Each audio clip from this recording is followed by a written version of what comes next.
Bonjour à tous. L'essentiel de l'actualité a commencé par la coopération États-Unis-Côte d'Ivoire. Le Premier ministre est en Amérique. Patrick Achi est en visite de travail. Il a rencontré ce lundi à Washington, D.C. le secrétaire d'État américain Anthony Blinken. Ils ont fait le point de la coopération entre leurs deux pays. Alexis Ouedraogo.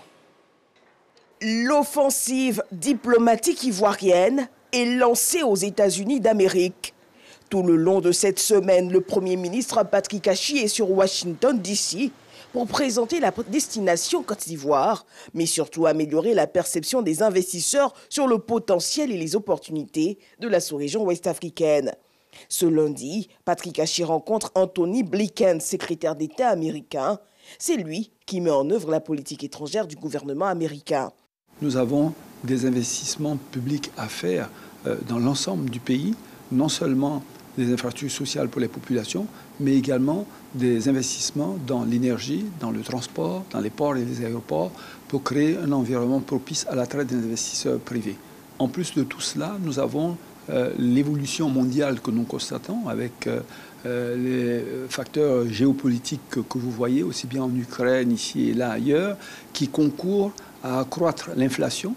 On a besoin que, disons, les États-Unis apportent un appui beaucoup plus important à la Côte d'Ivoire, mais bien sûr aux pays de la sous-région. Ce sont des défis pour lesquels la Côte d'Ivoire est concernée, mais les pays de la sous-région également.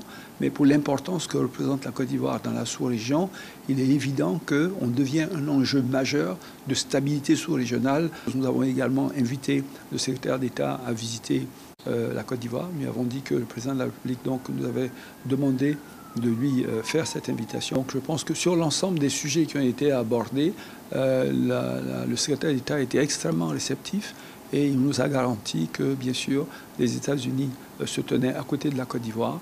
Ils nous ont demandé de rassurer son excellence président de la République qu'il serait donc de tous les défis. Un peu plus tôt, le chef du gouvernement a eu une séance de travail au MCC.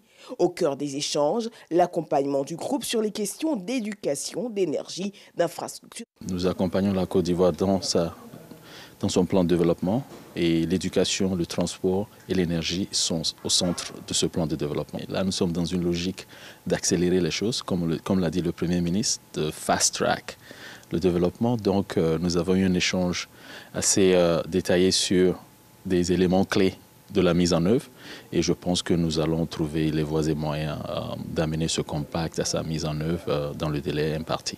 Pour cette première journée, le Premier ministre enchaînera plusieurs audiences de haut niveau.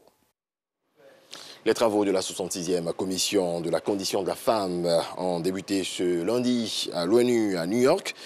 Les représentantes et représentants d'États membres, les entités des Nations Unies et des ONG de tous les coins du monde seront à ce rendez-vous.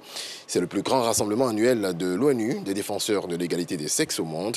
La Côte d'Ivoire y prend part avec une délégation conduite par la ministre de la Famille, de la Femme et de l'Enfant, Nassene Touré, qui prendra la parole devant l'Assemblée ce mardi. Plus d'une demi-tonne de cannabis saisie par les douanes ivoiriennes. L'opération est du groupe d'intervention et de recherche d'Abidjan, GIRA. Elle s'est déroulée ce week-end dans la commune de Port-Boué, également à Koumassi. Le ministre de la Réconciliation nationale, Bertin Kouadio-Konan, a échangé avec Richard Bell, l'ambassadeur des États-Unis en Côte d'Ivoire. Une rencontre qui a permis aux diplomates américains de s'enquérir de l'état du processus de réconciliation en cours. Processus en bonne voie au regard de l'engagement des parties prenantes. Les États-Unis entendent apporter leur appui à toutes les plateformes d'échange en vue de faire de la réconciliation et de la paix une réalité. On écoute Richard Bell. Je suis venu surtout pour écouter, pour me renseigner sur le progrès des efforts en vue de la réconciliation nationale entre les différentes composantes de la société ivoirienne, parce qu'il est évident que le progrès dépend de la stabilité, de la confiance que tout un chacun peut avoir, que l'avenir sera meilleur, qu'un investissement qui est après tout une dépense pourra porter ses fruits. Parce que si les gens n'ont pas confiance en l'avenir, ils n'investissent pas. Donc, je remercie M. le ministre et son équipe pour les efforts qu'ils entreprennent à travers le pays et je le remercie surtout pour les éclaircissements qu'il m'a offerts aujourd'hui. La dernière feuille est consacrée à l'actualité internationale, notamment la guerre en Ukraine, une guerre déclenchée, vous le savez, par la Russie. Au 20e jour de l'invasion de l'Ukraine, au moins 3 explosions ont été entendues dans le centre de Kiev, quasi encerclé par les forces russes. Pendant ce temps, la 4e session de pourparlers doit se poursuivre aujourd'hui, mardi 15 mars. Fin de ce point de l'actualité. Merci de nous avoir suivis.